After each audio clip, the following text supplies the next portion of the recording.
Segunda Epístola Universal de San Pedro Apóstol. Capítulo 1.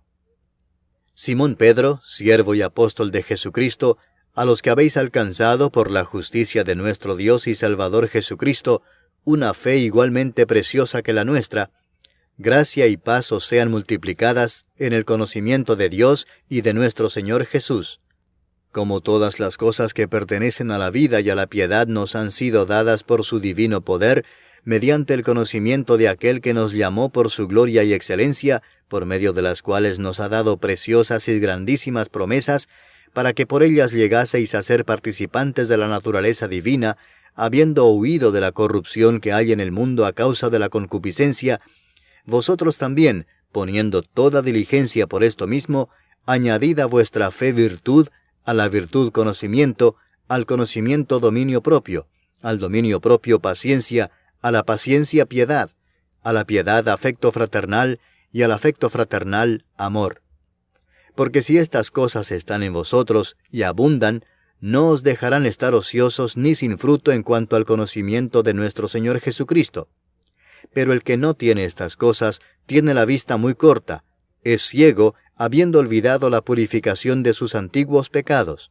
Por lo cual, hermanos, tanto más procurad hacer firme vuestra vocación y elección, porque haciendo estas cosas no caeréis jamás.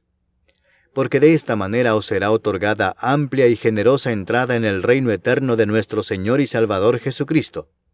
Por esto, yo no dejaré de recordaros siempre estas cosas, aunque vosotros las sepáis y estéis confirmados en la verdad presente. Pues tengo por justo, en tanto que estoy en este cuerpo, el despertaros con amonestación, sabiendo que en breve debo abandonar el cuerpo, como nuestro Señor Jesucristo me ha declarado. También yo procuraré con diligencia que después de mi partida vosotros podáis en todo momento tener memoria de estas cosas, porque no os hemos dado a conocer el poder y la venida de nuestro Señor Jesucristo siguiendo fábulas artificiosas, sino como habiendo visto con nuestros propios ojos su majestad. Pues cuando Él recibió de Dios Padre honra y gloria, le fue enviada desde la magnífica gloria una voz que decía: «Este es mi Hijo amado, en el cual tengo complacencia». Y nosotros oímos esta voz enviada del cielo cuando estábamos con Él en el Monte Santo. Tenemos también la palabra profética más segura, a la cual hacéis bien en estar atentos como a una antorcha que alumbra en lugar oscuro, hasta que el día esclarezca y el lucero de la mañana salga en vuestros corazones, entendiendo primero esto, que ninguna profecía de la Escritura es de interpretación privada, porque nunca la profecía fue traída por voluntad humana, sino que los santos hombres de Dios hablaron siendo inspirados por el Espíritu Santo.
eso, ¿verdad? De pocos libros uno puede hablar con ellos mismos, ¿verdad? Y mis hermanos, yo les voy a hacer a ustedes algunas preguntas.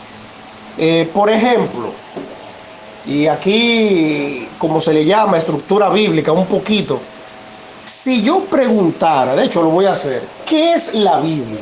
¿Qué definiciones alguno de ustedes me puede dar? Por lo menos 3. ¿Qué es la Biblia? Vamos a ver, ¿qué es la Biblia? La Biblia, la enseñanza de la palabra de Dios. Muy bien, muy bien. La Biblia, él dice que es la palabra de Dios. Muy bien, hermana Gina. Bueno, la Biblia es un libro que me enseña cómo debemos de comportarnos y me enseña la verdad, porque la verdad es Cristo.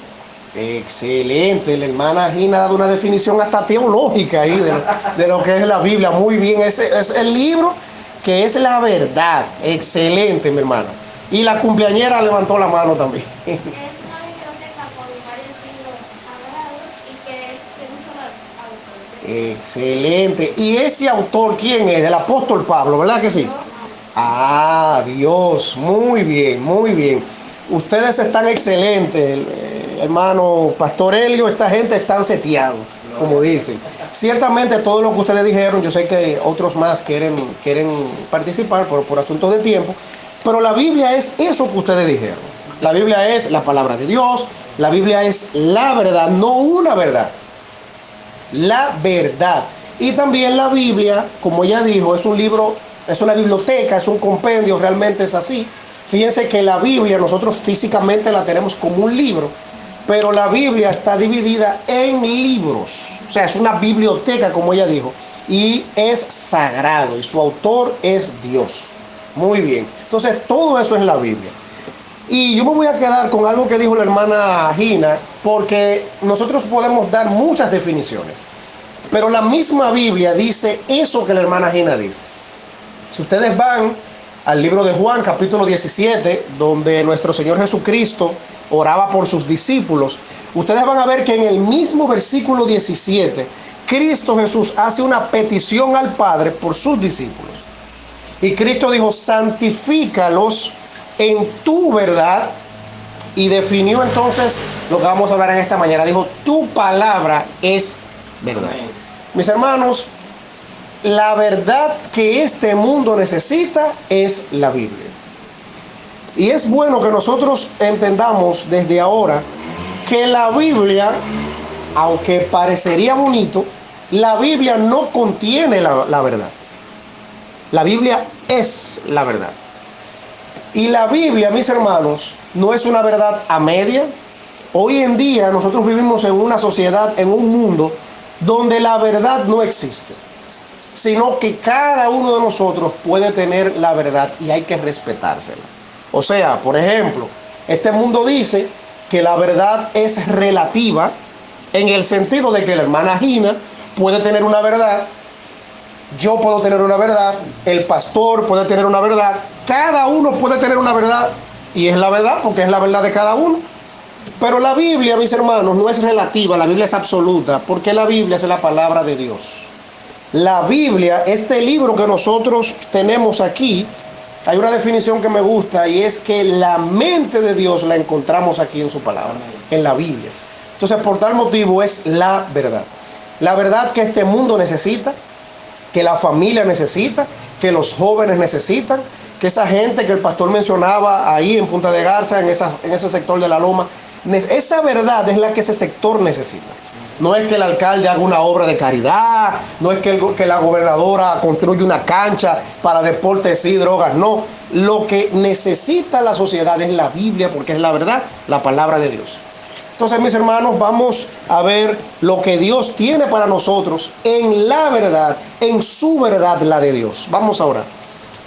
Padre bueno, Padre amoroso, Padre de toda misericordia, de toda gracia. Señor, precisamente te agradecemos por tu palabra, por la Biblia, Señor, por darnos este precioso regalo que conjuntamente con tu Santo Espíritu nos hace compañía diariamente. Gracias, mi Señor, porque tu palabra es nuestro norte. En tu palabra, Señor, encontramos todos los principios, todas las verdades desde el punto de vista de la ética, de la moral, desde el punto de vista, Señor, de lo que es honrarte a ti, de cómo vivir sabia, justa y piadosamente en este mundo, Señor, que cada día sufre los golpes del pecado. Permita, Señor, que tu verdad en esta mañana pueda hablar a nuestros corazones, que tu verdad, Señor, tu palabra, la Biblia, pueda, Señor, ser lo único en lo que nosotros pensemos, meditemos en este momento, Padre. Y como siempre te pido que cualquier situación, cualquier dificultad en el hogar, en el barrio, cualquier situación, Señor, que nosotros tengamos, pueda quedar en este momento fuera de nuestras mentes y que solamente, Padre, tengamos memoria, tengamos mente, tengamos deseo, anhelo, atención a tu palabra, Padre, a la predicación de tu evangelio. En el nombre de Cristo Jesús, tu Hijo. Amén. Amén. Bien, mi Señor, he titulado este mensaje precisamente La Biblia, la palabra de Dios. Así que la pegaste con el tema. Bien, hermanos, nosotros tuvimos una lectura devocional en Segunda de Pedro, el capítulo 1, una porción muy conocida. Pero antes de ir ahí, para entender el contexto de esa porción, vamos a ir a Mateo capítulo 17, para luego conectarla con Segunda de Pedro capítulo 1. Mateo capítulo 17, mis hermanos, aquí se registra un hecho sin precedente.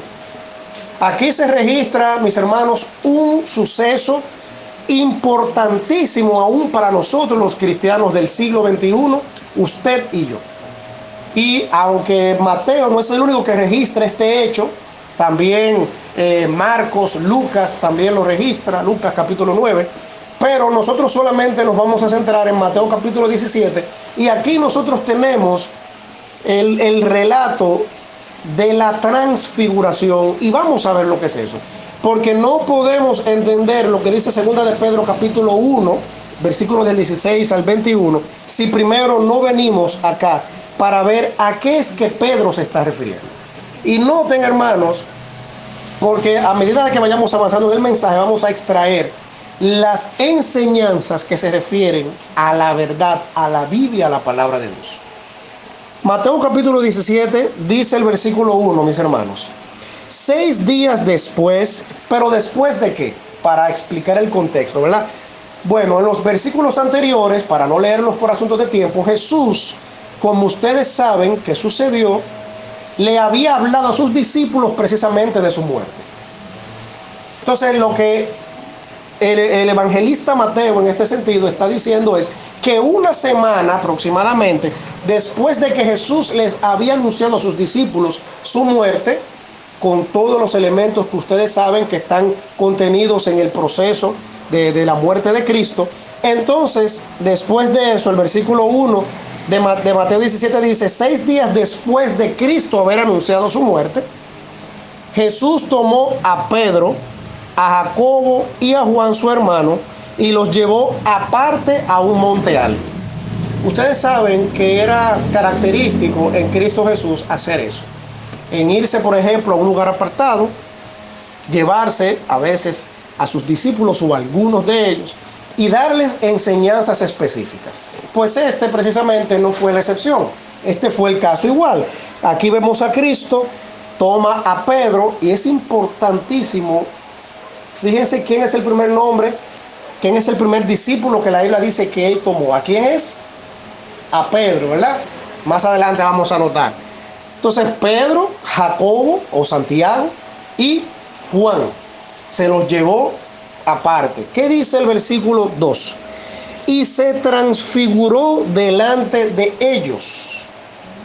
Vamos a dejarlo en esa partecita.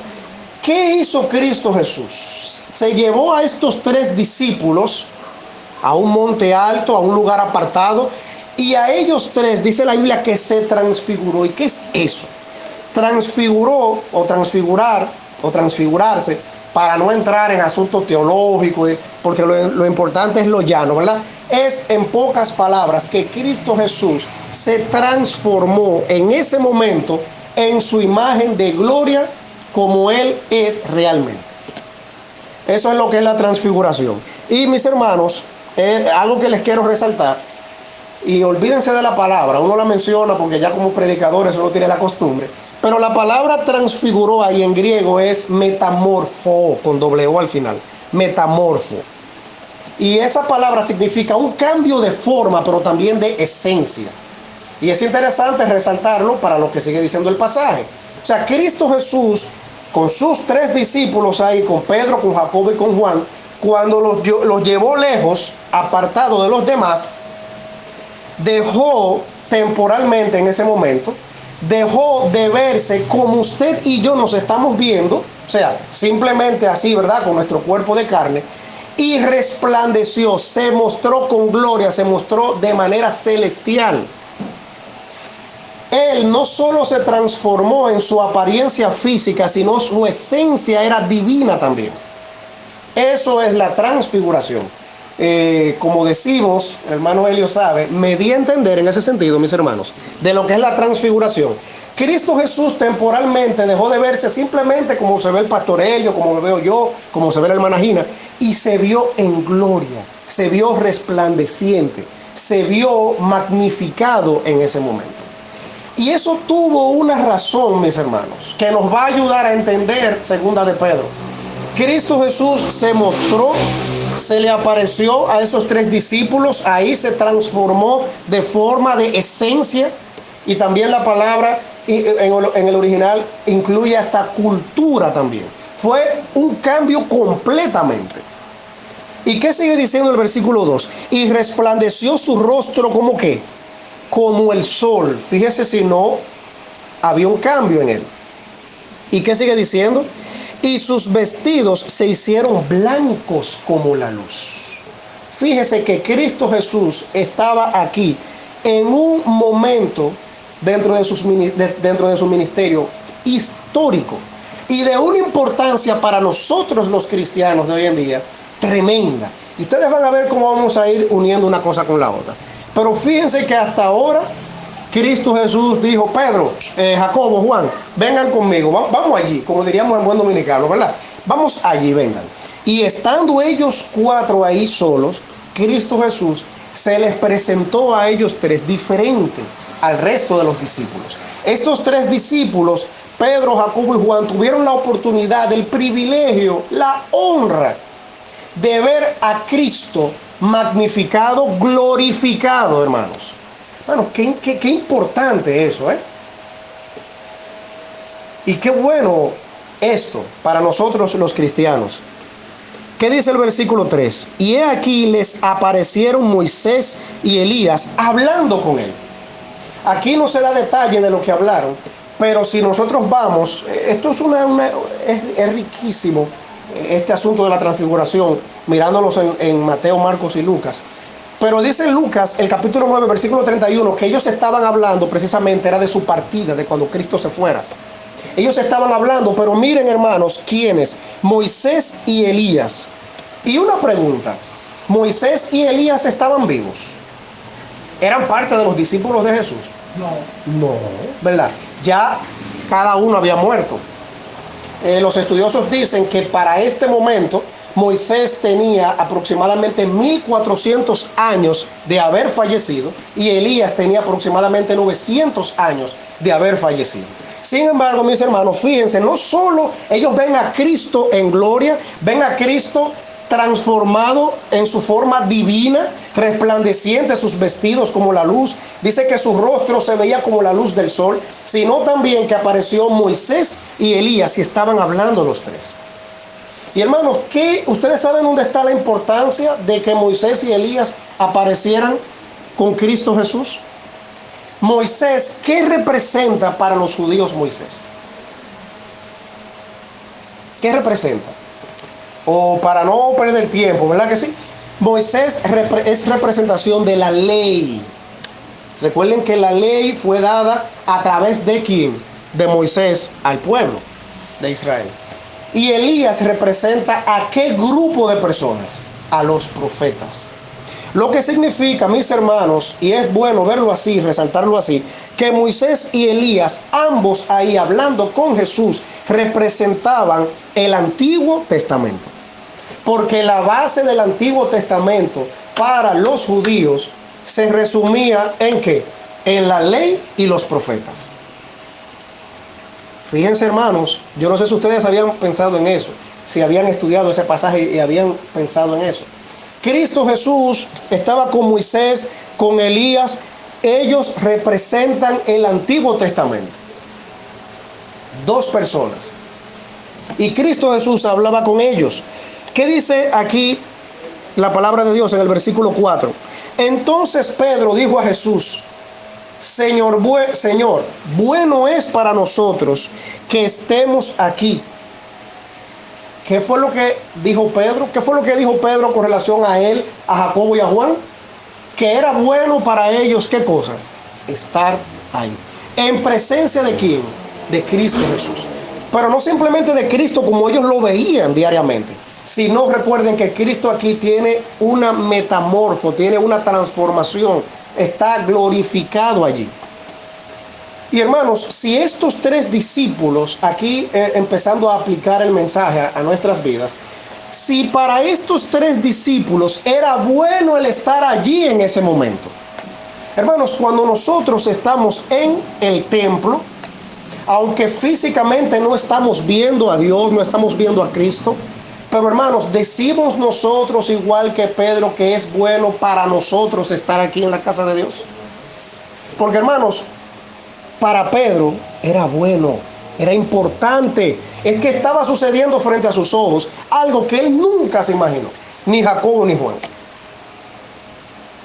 Y ver las dos figuras que representan el Antiguo Testamento, hermanos, eso no era chiquito. Eso que estaba sucediendo ahí no era chiquito.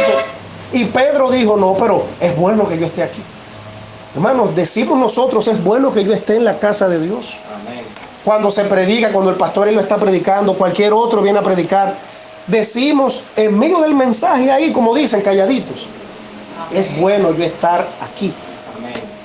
Hermanos, es importante esto que está sucediendo porque tiene que ver con tu vida y con la mía, con lo que somos hoy en día, con que somos hijos de Dios. Esto que pasó ahí, que presenciaron estos tres discípulos, tiene que ver con lo que tú y yo somos hoy. ¿Qué sigue diciendo Pedro? Es bueno que nosotros estemos aquí. Si quieres, hagamos aquí tres enramadas. Una para ti, o sea, para Cristo, otra para Moisés y otra para Elías. Y hermanos, aquí hay algo importantísimo ahora, el versículo 5. ¿Qué dice el versículo 5? Mientras él aún hablaba, o sea, mientras Pedro todavía decía esas palabras que acabamos de leer, miren qué otra cosa sucedió. No solo que Cristo Jesús, el Hijo de Dios, Dios el Hijo, la segunda persona de la Trinidad, estaba ahí, transformado, glorificado allí, sino que otra cosa sin precedentes sucedió y Pedro, Jacobo y Juan también podían testificar. Dice el versículo 5, mientras él aún hablaba, mientras Pedro aún hablaba, una nube de luz los cubrió y he aquí una voz, oiga bien, y he aquí una voz desde la nube que decía, hermanos, aquí hay otras cosas más importantes también que vamos a aplicar a nuestras vidas. Esa voz, mientras Pedro aún hablaba y decía eso de vamos a construir enramadas, etcétera, dice que se oyó una voz desde la nube que decía: este es mi Hijo amado. ¿Quién usted cree que fue que habló ahí? ¿Un discípulo? No. Quien habló ahí fue Dios, el Padre. Hermano, ¿usted ve lo importante que era para Pedro, para Jacobo y para Juan esto? No tan solo están viendo a Cristo glorificado frente a ellos de manera resplandeciente, sino que escuchan la voz misma de Dios el Padre, que está señalando a Cristo como el Hijo amado. Gloria a Dios. Hermanos, miren, eso a mí de verdad me emociona, yo se lo digo claro. Dios el Padre diciendo: este es mi Hijo amado. Segunda frase, sigue diciendo: este es mi Hijo amado, en quien tengo complacencia. Ese que está ahí glorificado, transfigurado frente a ustedes, es mi Hijo amado y yo me complazco con él. Gloria a Dios. Y sabemos que es así, porque la Biblia dice que Cristo Jesús, el Hijo, cumplió con todas las exigencias del Padre.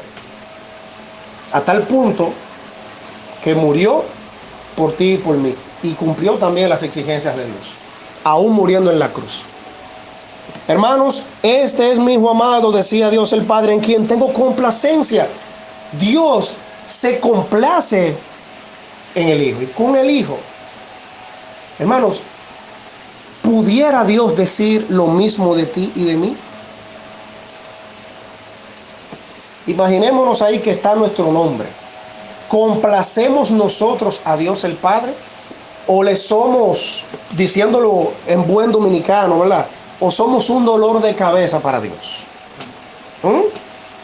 Cristo Jesús pudo complacer al Padre.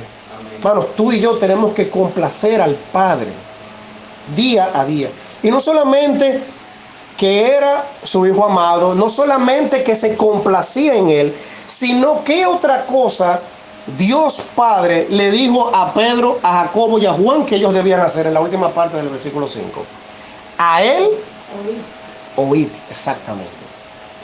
Hermanos, las enseñanzas de Jesús son las que hay que oír, dijo Dios el Padre.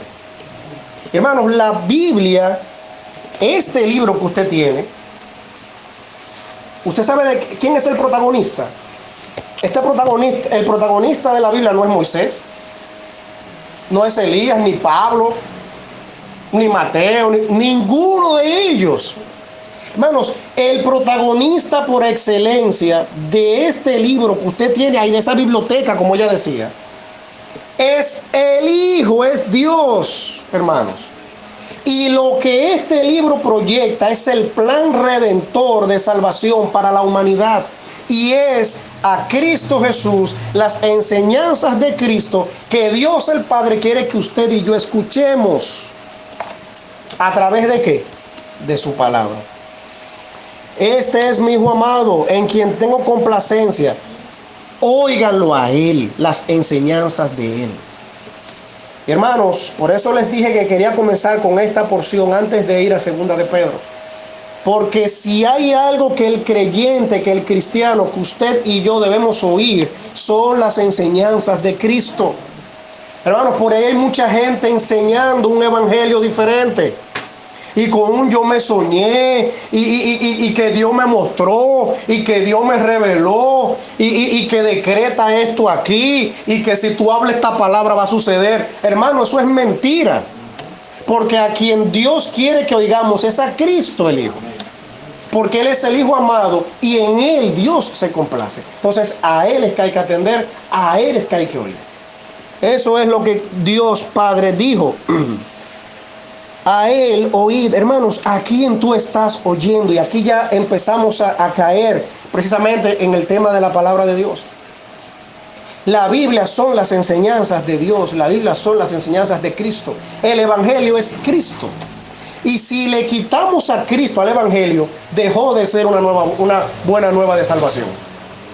Y usted sabía que eso es lo que muchas iglesias hacen. Y muchos predicadores. Arrepiéntete para que Dios te dé un buen esposo. Eso no es el Evangelio. Eso no fue lo que Cristo dijo. Arrepiéntete para que tu condición económica mejore.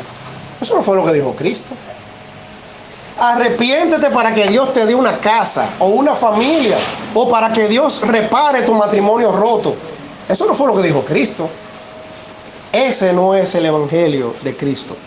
Pablo dice en Gálatas capítulo 1, versículo 6, que no es que hay otro evangelio, sino es que algunos lo pervierten y sea anatema el que tal cosa haga. ¿Y sabe lo que significa la palabra anatema?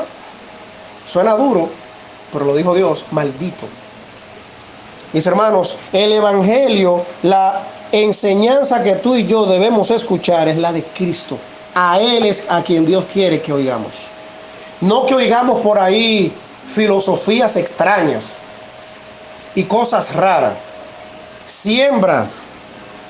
Yo escuchaba precisamente, sé que también ustedes en algún momento, Pero en estos días yo escuchaba a alguien en mi barrio decir que le escuchó a otro predicador decir, o sea, de otra religión, decir que una de las razones por la cual muchos cristianos son pobres es porque están en pecado. Porque el que no está en pecado es rico. Pero yo no veo eso en la Biblia. Pero esas son las enseñanzas que mucha gente, aún muchos cristianos, escuchan, oyen y le prestan atención y hasta lo repiten. Hermano, son las enseñanzas de Cristo. Es a Cristo a quien tú y yo debemos oír. Y si Cristo no está en eso que oímos, mire, deséchenlo. No importa que se lo predique un tío, un primo, un hermano, un amigo, un vecino. Si Cristo no está en esa predicación, si Cristo no está en esa enseñanza, deseche eso. Porque son las enseñanzas de Cristo. Es la palabra de Dios. Es este libro, hermanos. Dice el versículo 6, dice, al oír esto, ahí mismo en Mateo capítulo 17, al oír esto, los discípulos, ¿qué hicieron? ¿Qué hace todo aquel que escucha, que oye, que tiene contacto con las enseñanzas de Dios, con las palabras de Dios, con las enseñanzas de Cristo? ¿Qué actitud, hermanos, encontramos en el versículo 6? Dice, al oír esto, los discípulos, ¿qué hicieron? Se postraron sobre sus rostros y tuvieron gran temor. Hermanos, ¿qué representa eso de que dice ahí que se postraron sobre sus rostros? ¿Usted sabe qué actitud es esa? Una actitud de adoración y de humillación. Eso de su rostro, que se postraron sobre el rostro en tierra, eso fue que se hincaron y literalmente, hermanos, estaban así, oliendo el polvo, en actitud de humillación, en actitud de adoración. Hermanos, todo el que recibe las enseñanzas de este libro, las enseñanzas de Jesús, adora a Cristo Jesús y se humilla, reconoce que no es nadie sin Cristo Jesús. Y hermanos, el único que le ha dado significado a nuestra vida, y yo, de hecho, mi querido pastor Helio, yo hablaba con mi esposa en un devocional sobre algo similar y yo le decía, sonaría quizá un poquito extraño, pero es la verdad. Yo le decía a mi esposa, espiritualmente tú no le das sentido a mi vida, ni yo le doy sentido a tu vida. Sentido a nuestras vidas, mis hermanos, no lo da un esposo, una esposa, un hijo, lo da Cristo Jesús. Claro, obviamente Dios en su inmensa sabiduría permite que en un matrimonio tu pareja y la mía nos ayude y desde el punto de vista del afecto, etcétera, le dé cierto significado. Pero hermanos, nuestro significado está en Cristo Jesús. Nosotros somos alguien, no es porque tengamos una profesión o un oficio. Nosotros somos alguien porque Cristo está en nuestro corazón y sus enseñanzas a través de su palabra son las que nosotros debemos oír y aprender. Así que, mis hermanos, una vez visto estos versículos, rápidamente ahora vamos a ir a Segunda de Pedro y ustedes van a ver que ahora se va a digerir más fácil lo que vamos a ver allí. Segunda de Pedro, el capítulo 1, donde nuestro querido pastor Helio tuvo la lectura devocional. Segunda de Pedro, capítulo 1, versículos 16 en adelante. Dice, porque nos hemos dado a conocer el poder y la venida de nuestro Señor Jesucristo, siguiendo fábulas artificiosas. ¿Qué está diciéndole Pedro, a estos creyentes? Aquí Pedro ya maduro, con más edad, cronológicamente hablando, de cuando estuvo allí en Mateo capítulo 17, en la transfiguración. ¿Qué está diciéndole Pedro a estos creyentes? ¿Y qué te dice a ti y a mí? Pedro está diciendo en pocas palabras, miren, lo que yo les he dicho de la venida de Cristo y del poder de Cristo no es en cosas que yo me he inventado. No es en cuento de camino, como decimos, no fue que yo se lo oí a fulano, que yo me lo inventé. No. De hecho, en esa época, en la época en la que Pedro, uno usa mucho Pablo en el Nuevo Testamento, en la que Pedro estaba hablando aquí, habían precisamente muchas fábulas. de los griegos, de los romanos, que vio un ángel que se levantó allí. Muchas invenciones había. Pedro está diciendo, el poder de Cristo y la venida de Cristo no está en esas historias huecas, en esos cuentos que por ahí se dicen. No, lo que yo les estoy diciendo, dice Pedro, no está basado en un invento mío. ¿Y qué sigue diciendo? Sino como habiendo visto con nuestros propios ojos su majestad. ¿Saben a lo que Pedro está diciendo aquí? Pedro les está diciendo a estos cristianos, a ti, a mí, lo que yo les he dicho de Cristo, el poder de Cristo, la venida de Cristo, no fue un invento, es que yo mismo vi la majestad de Cristo. Pedro está hablando aquí de Mateo capítulo 17. ¿Entienden, hermanos, ahora mucho mejor esta porción? Pedro está diciendo, yo no me inventé eso de Cristo, es que yo lo vi a Él. Cuando Él se transfiguró, cuando Él se cambió, yo lo vi. Es real. Yo vi su gloria, yo vi su majestad. Yo me imagino el sentimiento con el que Pedro escribe esto. ¿Qué sigue diciendo el versículo? Pues cuando Él, hablando aquí de Cristo, esto es con relación a lo que ya vimos en Mateo 17, pues cuando Él recibió de Dios Padre honra y gloria, le fue enviada desde la magnífica gloria una voz que decía, este es mi Hijo en el cual tengo complacencia.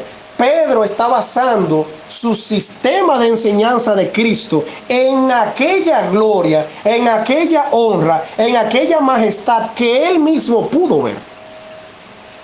Y hermanos, fíjense aquí que a diferencia, por ejemplo, de cualquier escritor, también inspirado por el Espíritu Santo, pero Pedro está hablando aquí no de algo que simplemente el Espíritu Santo le había revelado en su momento, sino de algo que él presenció. ¿Hay seguridad entonces en las palabras de Pedro? Claro que sí, hermanos, bastante seguridad. Él vio esto, él está diciendo, mis enseñanzas de Cristo son reales porque yo vi a Cristo en gloria, yo vi la honra, yo vi la majestad. ¿Qué sigue diciendo, mis hermanos? El versículo 18, y nosotros oímos. Y cuando él dice nosotros, ¿a quién él se está refiriendo? ¿A quiénes? Exactamente, ¿a quiénes? A él mismo, Pedro, ¿verdad? A Jacobo y a Juan, los que estaban con Cristo en la transfiguración. Y nosotros oímos esta voz enviada del cielo cuando estábamos con Él en el monte santo. Y hermanos, aquí del versículo 19 en adelante, partiendo de esta seguridad con la que Pedro les está hablando a estos creyentes, viene ahora una enseñanza de la palabra de Dios que tú y yo debemos siempre tener en nuestra mente presente. Tenemos también, o sea, dice Pedro, no tan solo tenemos esta majestuosidad de Cristo, esta voz que dijo que Cristo era el Hijo amado del Padre, que complacía al Padre y que debemos de oírle a Él. Tenemos, aparte de ese testimonio viviente, decía Pedro, tenemos también la palabra profética más, ¿qué cosa dice ahí? Segura. Hermanos, la palabra de Dios es una palabra que es más segura que cualquier cosa. Porque es que está basada en la majestuosidad del Hijo de Cristo Jesús, en la gloria de Cristo y en el poder de Cristo Jesús. Por tal motivo, hermanos, es segura. Tenemos también la palabra profética más segura. Hermanos, no hay dudas en la Biblia. Usted sabía eso, ¿verdad que sí? La Biblia no le va a poner a usted duda. En la Biblia usted no hay cosa que a usted le dedique miedo. Y si yo hago eso, glorifico al Padre, salvo que sea pecado. Pero hermano, todo lo que trae la Biblia a tu vida y a la mía es seguridad. Y la mayor seguridad que la Biblia trae a nuestras vidas es la seguridad de salvación. Porque a través del Evangelio, a través de esta palabra segura es que conocemos a Cristo Jesús como Salvador. Y en todo nuestro peregrinar, en toda nuestra vida aquí en la tierra. Por tal motivo, hermanos, la palabra de Dios, la Biblia, es una palabra segura. Dice, a la cual hacéis bien en estar como, dice ahí, ¿Cómo debemos estar? ¿Cómo debe estar el cristiano con relación a esa palabra segura, a la Biblia? ¿Cómo dice ahí que debemos estar?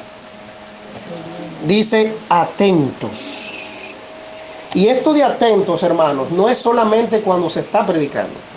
O sea, la palabra atento ahí no es que estemos así mientras estamos escuchando en el templo.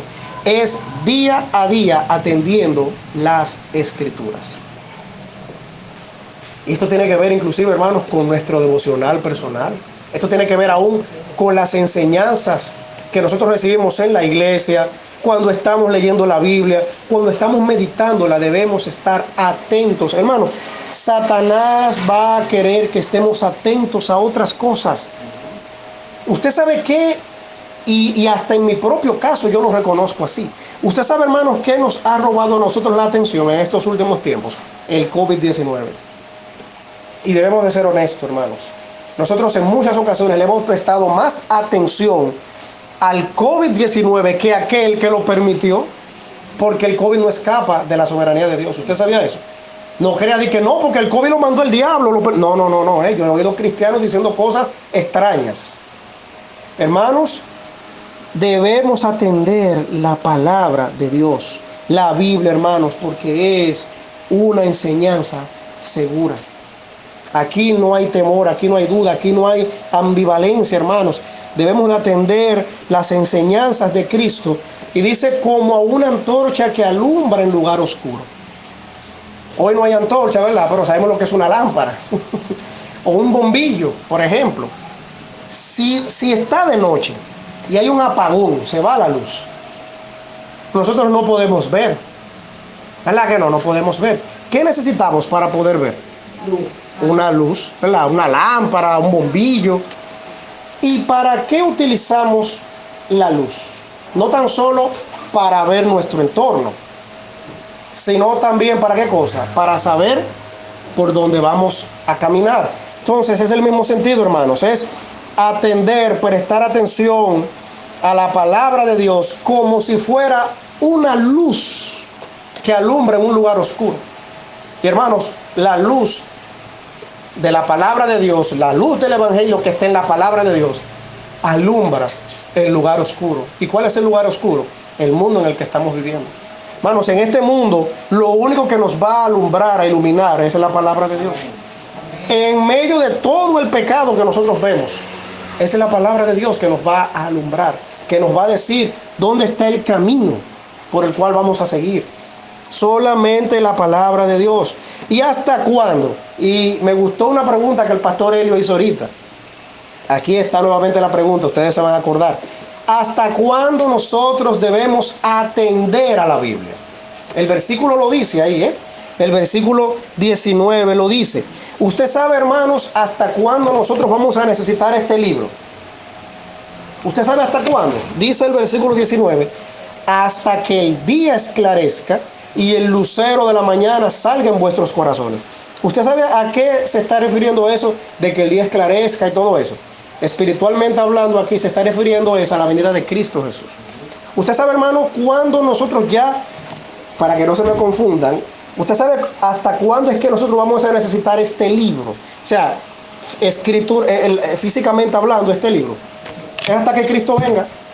¿Quién me dice por qué hasta que Cristo venga? ¿Por qué este libro, la Biblia, físicamente hablando, por qué hasta que Cristo venga? ¿Cómo? No en ese sentido. No en ese sentido, pero para que caiga más fácil. Esta es la palabra de ¿quién? De Dios, ¿verdad? Aquí conocemos a Cristo, conocemos el Evangelio, cómo vivir para glorificarle a Él. Si estamos en presencia de Cristo, tenemos la palabra de Cristo, tenemos la palabra de Dios, pero ya no la necesitamos escrita, porque la vamos a tener en persona. Por eso es hasta que Cristo venga. Eso no significa que no es importante, claro, pero es que vamos a tener a Cristo mismo. Y por tal motivo, tenemos como quiera la palabra. Así que, hermanos, hasta ese momento. Eso no significa, bueno, ya yo entonces aprendí todo lo que yo necesitaba de la Biblia. Pues yo puedo dejar de leer la Biblia. Bueno, todos necesitamos la palabra de Dios ¿Qué dice Jeremías? Para ir terminando ya, porque el tiempo me ha atrapado. ¿Qué dice Jeremías? Vamos allí al Antiguo Testamento. ¿Por qué necesitamos la Biblia, la palabra de Dios? Jeremías, el capítulo 15, un versículo que yo sé que ustedes han oído. Jeremías, capítulo 15, versículo número 16. A mí me encanta este versículo. Dice: fueron halladas tus palabras, decía el profeta, y yo las comí, y tu palabra me fue por gozo y por alegría de mi corazón, porque tu nombre se invocó sobre mí, oh Jehová, Dios de los ejércitos. Hermanos, eso es querer y necesitar la palabra todos los días. El profeta decía: fueron halladas tus palabras y yo me la comí. Hermanos, ¿cuándo fue la última vez que usted y yo nos dimos un banquete de Biblia? ¿Cuándo fue la última vez que usted y yo, como decimos, nos dimos una hartura de Biblia? Hermanos, esto es un buffet.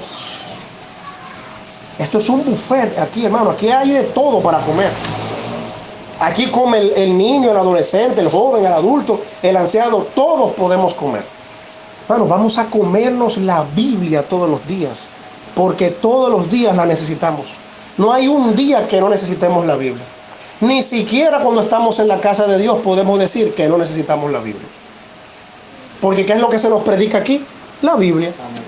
Todos los días, hermanos, vamos a hallar la palabra de Dios, vamos a comérnosla, a tener nuestro devocional, a pasar tiempo con las enseñanzas de Cristo, porque es a Él a quien Dios quiere que oigamos.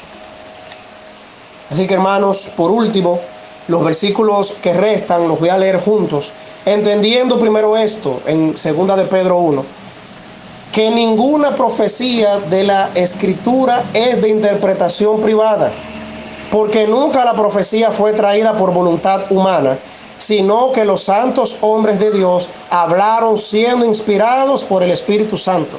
Y estos dos versículos son un reto para el pastor Elio y para mí que predicamos.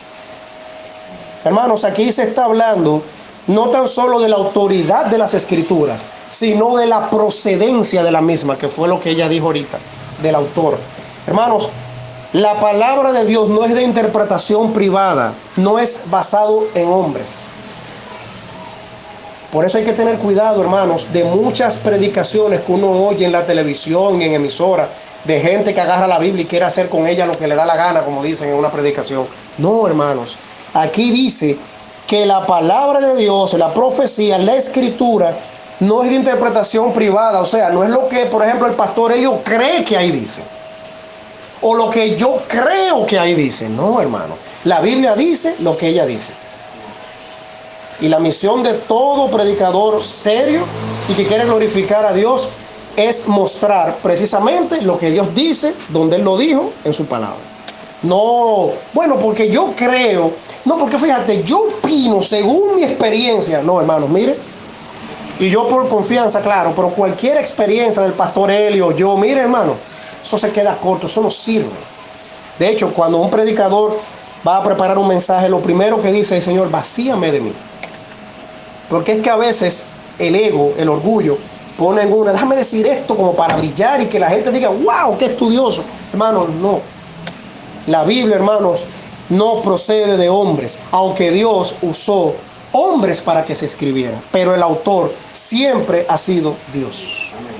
Usó hombres imperfectos, claro está, pecadores como tú y como yo, pero en su voluntad, en su sabiduría, en su gracia, en su soberanía, Dios quiso usar a cada uno de aquellos que escribieron cada versículo, cada libro de las Sagradas Escrituras. Dios los usó. Por eso el versículo 21 dice que los santos hombres de Dios hablaron siendo inspirados por el Espíritu Santo. Hermanos, aún hombres como tú y como yo escribieron la Biblia. Dios siempre estuvo en control de lo que se escribió. Nunca pensemos: bueno, ahí dice lo que Pablo quiso que dijera. No, hermano.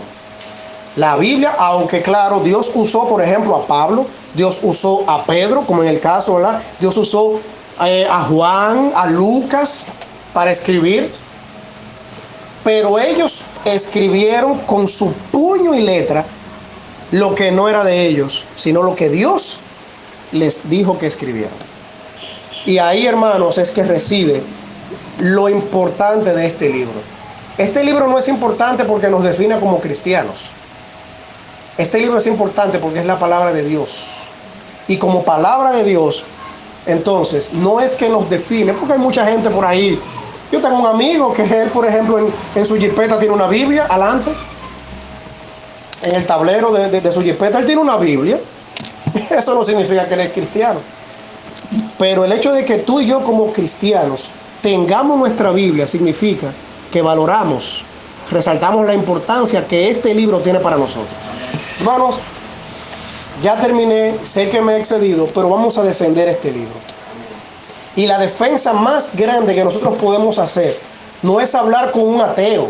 Dice que no, porque este libro es real. Y él, no, eso es mentira. Y usted es real. Mentira, real. Mentira, real. No, es con nuestro testimonio, es con nuestra vida. Porque si decimos que somos cristianos y vivimos como el mundo vive, estamos diciendo que este libro no ha impactado nuestra vida.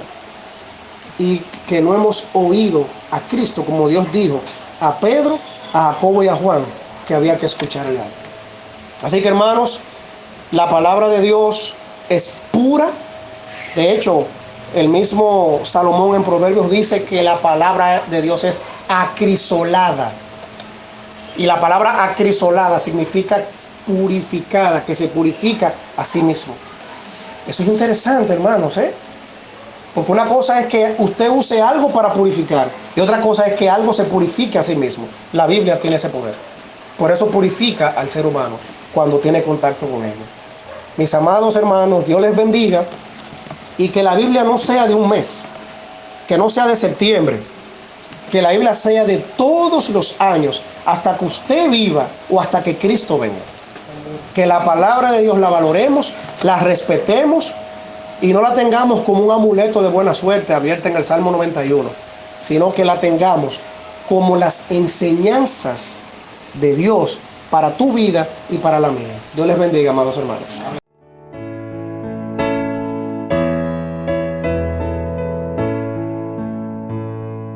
Tentado no cedas, ceder es pecar, más fácil sería luchando triunfar, valor pues resuelto, domina tu mal, Dios puede librarte de asalto mortal.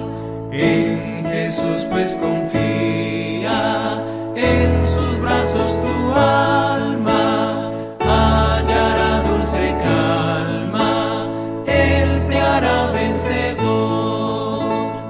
Evita el pecado, procura agradar a Dios a quien debes por siempre ensalzar.